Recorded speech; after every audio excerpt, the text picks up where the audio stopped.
October 17, 1989, at 5:04 p.m. PDT, the San Francisco Bay Area was rocked by one of the most significant earthquakes in modern California history.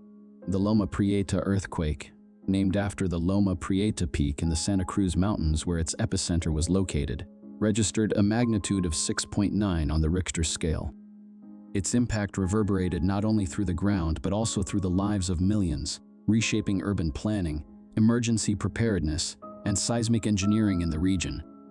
The Loma Prieta earthquake was caused by the movement along the San Andreas Fault, a major transform fault that runs through California, marking the boundary between the Pacific Plate and the North American Plate.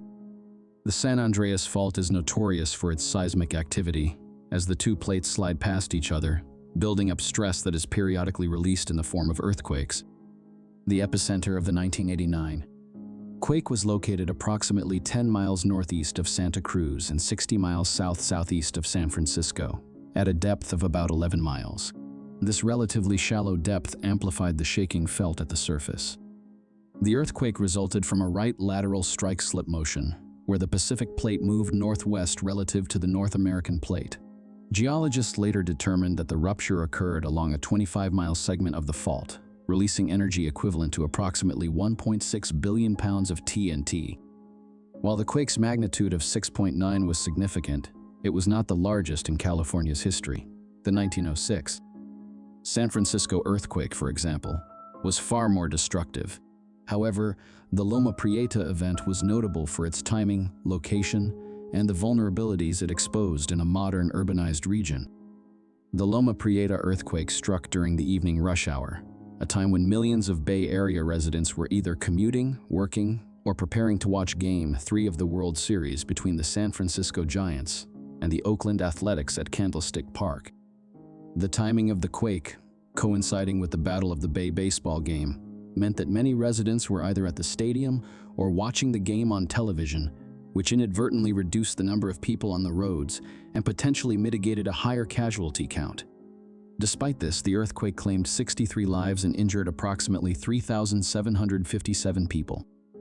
The majority of fatalities occurred due to the collapse of structures, particularly in areas with older buildings or infrastructure not designed to withstand significant seismic activity. The most devastating single incident was the collapse of a section of the Cypress Street Viaduct, a double-deck freeway in Oakland. This structure, part of Interstate 880, pancaked during the quake, crushing vehicles on the lower deck and resulting in 42 deaths.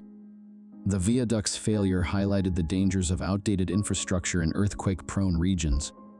In addition to the loss of life, the earthquake caused widespread disruption.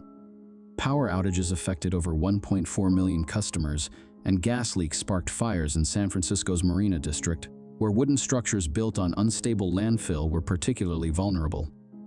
The shaking lasted for approximately 15 seconds, but its effects lingered for days as emergency services scrambled to respond and residents grappled with the destruction of homes, businesses, and infrastructure.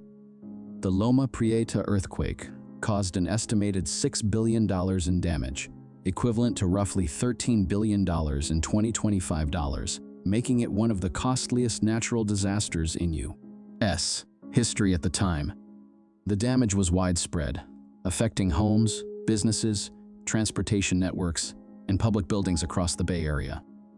In San Francisco, the Marina District suffered significant destruction due to soil liquefaction, a phenomenon where saturated soil loses its strength during intense shaking, causing buildings to sink or collapse. Many of the affected structures in this area were built on landfill, which amplified the shaking and led to severe damage. The collapse of the Cypress Street Viaduct was not the only major infrastructure failure. A section of the San Francisco-Oakland Bay Bridge, a critical transportation link, also collapsed, killing one person and closing the bridge for a month. This closure disrupted commutes and commerce, underscoring the region's reliance on its transportation infrastructure. In Santa Cruz, closer to the epicenter, the downtown area was heavily damaged, with historic buildings crumbling and businesses forced to close for extended periods. Candlestick Park, where thousands of baseball fans were gathered, sustained minor damage but remained structurally sound. The World Series was postponed, a rare occurrence that brought national attention to the disaster. Across the region, approximately 12,000 homes and 2,600 businesses were damaged, with over 1,000 structures deemed uninhabitable. The economic toll extended beyond physical damage, as businesses faced losses from interrupted operations, and tourism, a major industry in San Francisco, took a hit in the immediate aftermath. The response to the Loma Prieta earthquake was a massive, coordinated effort involving local, state, and federal agencies, as well as volunteers and community organizations. Emergency services were stretched thin as they worked to rescue trapped individuals, extinguish fires, and provide medical care. The Federal Emergency Management Agency, FEMA, provided disaster relief funds, and the Red Cross set up shelters for displaced residents. The California Office of Emergency Services, OES, played a central role in coordinating the response, though the scale of the disaster revealed gaps in preparedness and communication that would later inform improvements in disaster management. In the days following the quake, search and rescue teams worked tirelessly, particularly at the Cypress Street Viaduct where survivors were pulled from the wreckage. The media played a crucial role in disseminating information, with television broadcasts from Candlestick Park capturing the initial moments of the disaster and keeping the public informed. Community resilience shone through as neighbors helped one another, sharing resources and providing support in the absence of immediate government aid. Recovery efforts extended over years with significant investments in rebuilding and retrofitting infrastructure. The Cypress Street Viaduct was demolished and replaced with a single-deck freeway designed to meet modern seismic standards. The Bay Bridge underwent extensive repairs and retrofitting to ensure its stability in future quakes. In Santa Cruz, the downtown area was revitalized, though the loss of historic buildings left a lasting cultural impact. Homeowners and businesses faced the daunting task of rebuilding, often with limited insurance coverage, as earthquake insurance was not widely held at the time. The Loma Prieta earthquake was a wake-up call for California, exposing vulnerabilities in its infrastructure and prompting significant changes in seismic policy and engineering. One of the most immediate outcomes was the acceleration of seismic retrofitting programs. Buildings, bridges, and other critical infrastructure were evaluated and upgraded to withstand stronger quakes. The state passed legislation requiring the retrofitting of unreinforced masonry buildings, which were particularly susceptible to collapse during seismic events. The earthquake also spurred advancements in earthquake preparedness and public education.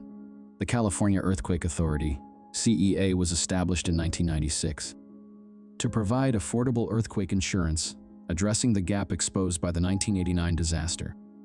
Public awareness campaigns emphasized the importance of securing heavy objects, creating emergency kits, and developing family disaster plans. Schools and businesses began conducting regular earthquake drills, and the phrase "drop, cover, and hold on" became a mantra for earthquake safety. Seismologists and engineers gained valuable data from the Loma Prieta earthquake, which improved understanding of how seismic waves propagate through different soil types and how buildings respond to shaking. This knowledge informed updates to building codes, particularly in areas prone to liquefaction or built on unstable ground.